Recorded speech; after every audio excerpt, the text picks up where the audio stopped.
និយាយទៅមានអារម្មណ៍ថាឡានស្ពណ៌ផ្សេងផ្សេងដូច Lamborghini ផ្សេងផ្សេងដូច EV ស្អីស្អីហ្នឹងគឺមានអារម្មណ៍ថាដូចហួសសម័យឥឡូវព្រោះថាថ្ងៃនេះយើងមកមើលទៀតទៅនឹង Space Rockets ហើយសម្រាប់អ្នកដែលតាមដានហ៊ុន SpaceX ប្រហែលជាដឹងហើយទាក់ទងនឹងប្រភេទបច្ចេកវិទ្យាដែលកប់សម័យគឺលក្ខណៈ the most advanced technology នៅពេលនេះគឺពួកប្រភេទ Space Rocket នឹងឯងហើយ SpaceX ក៏ទៅ IPO ក្នុងតម្លៃដូច130ហើយក៏បុកឡើងទៅដល់ជិត200ជិត$250ក្នុងមួយហ៊ុនឥឡូវធ្លាក់ចូលដល់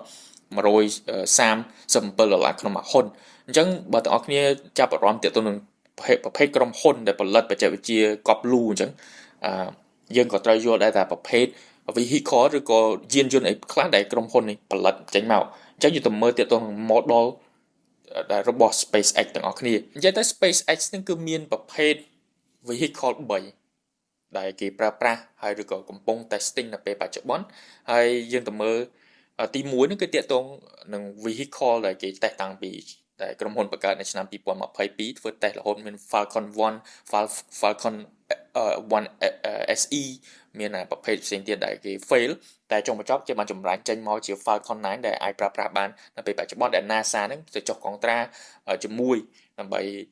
យករបស់របរដឹកអីវ៉ាន់ទៅលើទៅលំហទៅកន្លងផែនដីផ្សេងៗ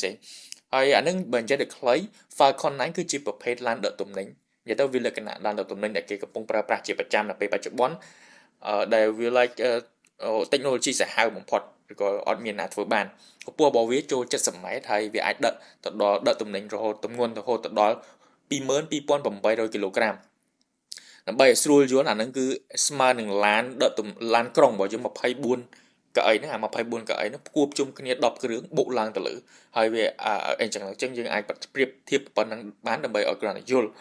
ហើយ Falcon 9ដោយសារតែវាមានម៉ាស៊ីនភ្ជាប់ពីក្រោមនោះ9អញ្ចឹងវាប្រើប្រាស់ thrust ទាំងអស់ហ្នឹងបុកឡើងដូចជាមាន2 stage វាបន្ទុក2ដងដើម្បីដល់វាមានពំទុក stage របស់វា2តែអ្វីដែលពិសេសដែលតែអ្វីដែល like ពិសេសបំផុតគឺថាអា Falcon 9នេះគឺ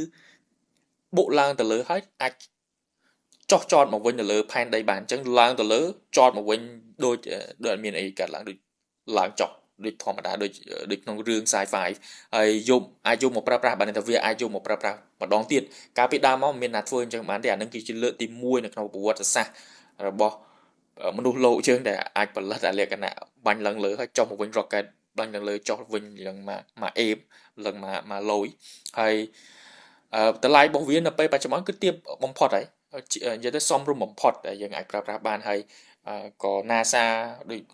ក៏ដឹកអីវ៉ាន់ចូលឡើងលើហើយក៏មានប្រភេទអាវុធនៅក្នុង space ដែលប្រហែលជារដ្ឋអាមេរិកចង់ដឹកទៅដាក់លើដែរលក្ខណៈmilitary equipment ផ្សេងៗទៅដាក់ចូលក្នុងលំហផែនដីអញ្ចឹងទៅហើយទី2គឺតាក់ទងទៅនឹងមួយទៀតដែលវាអាចធ្ងន់ជាងហ្នឹងគេហៅថា Falcon Heavy បើសិនយើងប្រៀបធៀបទៅលើឡានអានឹងជាលក្ខណៈយានយន្តដឹកទំនិញធុនធ្ងន់ឬក៏ heavy duty កម្លាំងរបស់និយាយទៅវាយកអា Falcon 9មកផ្គួបចូលគ្នាហើយប្រគួបចូលគ្នាទៅបានជា Falcon Heavy ហ្នឹងគឺដឹកទម្ងន់រហូតដល់63,800គីឡូក្រាមបើប្រៀបធៀបទៅនឹងឡានក្រុងអា24កៅអីគឺស្មើនឹង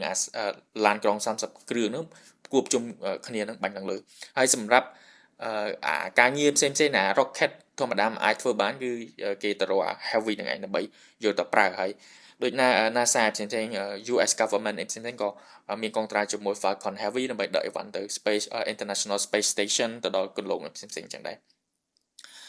អានឹងទាក់ទងនឹង Falcon Heavy ហើយចុងក្រោយគឺដែលគេកំពុងតែដែលលក្ខណៈសាហាវបំផុតអានឹងគឺលក្ខណៈ vehicle យានដែលសាហាវបំផុតគឺ Starship ហ្នឹងគឺ the most advanced technology បច្ចេកវិទ្យាដែល most advanced ដែលចិនឥឡូវគឺត្រូវកំពុងតែតាមក៏អត់មានជំរើសទេគឺត្រូវតែតាមលក្ខណៈលក្ខណៈផលិតរបស់យានជំនិះឲ្យតាមពួក Starship ហ្នឹងប្រទេសផ្សេងក៏ដូចគ្នាដូចឥណ្ឌាកាលណាគេអួតគេបាញ់ទៅ moon I don't know មើលទៅដូចanime មិនដឹងប៉ុន្តែគេក៏តាមប្រទេសផ្សេងក៏តាមរុស្ស៊ីអីផ្សេងក៏តាមប៉ុន្តែជាពិសេសចិនព្រោះយើងដឹងហើយចិនតាមទាក់ទងនឹងឡានអគ្គិសនីហើយអា Starship ហ្នឹងបើថាចិនតាមទាត់នេះចប់ព្រោះអាទាក់ទងអំណាចផ្សេងគឺទាក់ទងទៅនឹងការគ្រប់គ្រងលំហនឹងឯងហើយបើសិនជាសង្ឃឹមថាអត់មានសង្គ្រាមទាក់ទងនឹងលំហអត់មានការបាញ់គ្នាឆាប់មុននៅក្នុងសម័យកាលរបស់ខ្ញុំប៉ុន្តែបើមានក៏លួយដែរព្រោះបានមើលជាក់ស្ដែងថា បច្ចេកវិទ្យាទាំងអស់ហ្នឹងគឺសាហាវប៉ុន្តែមិនមានតែខ្ញុំចង់ឲ្យគេវាយគ្នាពីនៅលើ space ទេប៉ុន្តែក៏វាលោកម្យ៉ាងដែរព្រោះវាកើតឡើងនៅក្នុងសម័យកាលដែលយើងមានជីវិតទៀតទៅនឹងកម្ពស់របស់វាគឺអានឹង121ម៉ែត្រហើយផ្ទុកទំនិញរហូតដល់100000គីឡូក្រាមហើយគិតទៅបើទាក់ទងនឹងឡានក្រុងអា24កៅអីគឺស្មើនឹង45គ្រឿងគួបចូលគ្នាអ្វីដែលពិសេសបំផុតហ្នឹងគឺវាអាចចាក់ប្រេងនៅកន្លងអាកាសបានទៅដល់លើអស់ប្រេងគេអាចចាក់ប្រេងយកដកប្រេងទៅចាក់បានអញ្ចឹងហើយវាអាចដកទៅរហូតដល់ប្រច័នដល់ភពអង្គាអីផ្សេងៗនឹងភពផ្សេងៗបើសិនជាជោគជ័យព្រោះថាឥឡូវ Starship នេះគឺនៅក្នុង testing stage បានន័យថាគេនៅបង្ហោះតេស្តនៅឡើយទេអញ្ចឹងប្រហែលថ្ងៃខាងមុខបើយើងទៅមើល website SpaceX គេមានកាលវិភាគដើម្បីតេស្តម្ដងទៀតអញ្ចឹងយើងអាចមើលបាន live ទាក់ទងនឹងការតេស្ត Starships អានឹងអេមមែនទេកប់សេរីអញ្ចឹងបើសិនបងប្អូនគ្នាចាប់អារម្មណ៍ទាក់ទងនឹង